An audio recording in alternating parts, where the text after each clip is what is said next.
Amici di Gazzetta Regionale, siamo qui con Giacomo Buttaroni, tecnico della Vigor Perconti al termine della semifinale in casa del Savio, persa dai Blaugrana per 3-0, mister. C'è amarezza per la prestazione fatta perché i ragazzi hanno resistito fino ai supplementari, ma hanno resistito giocando e imponendo il proprio gioco. Poi nei tempi supplementari è calata un po' forse la concentrazione. Come l'hai vista questa partita?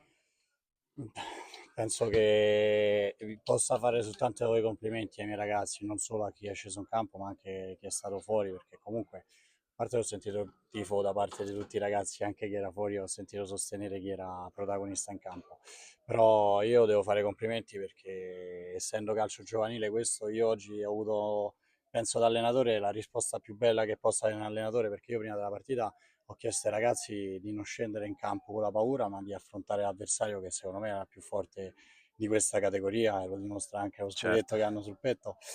Ho chiesto ai ragazzi di affrontare la partita con personalità, di provare a imporre il nostro gioco, di non avere paura, di giocare a pallone quando potevamo, di saper leggere alcune situazioni e penso che abbiano fatto la partita perfetta. Poi purtroppo una traversa, un Certo. palo, il portiere che è stato bravissimo su alcune situazioni e la sblocca il giocatore più forte in campo, secondo me, è il singolo. Poi in determinate occasioni, soprattutto quando poi cala anche la stanchezza al secondo tempo, la decide il singolo, una giocata di Petronzi che secondo me fa un gol veramente, veramente Importante. importante. Sì, sì. E a inizio anno, quando ci siamo sentiti, mi hai detto che ci sarebbe voluto del tempo per compattare il gruppo e far sì che la squadra seguisse quello che volevi.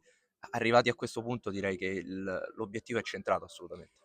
Sì, ripeto, oggi vado a casa dispiaciuto perché secondo me questi ragazzi oggi hanno dimostrato, non solo a me, ma anche a tutta la nostra società comunque, che sono cresciuti, hanno fatto una partita, ripeto, sotto il punto di vista del gioco, della fase di possesso, in un possesso molto importante, quindi dico che secondo me questi ragazzi sono cresciuti e possono fare un percorso importante, magari anche il prossimo anno. Grazie. Grazie.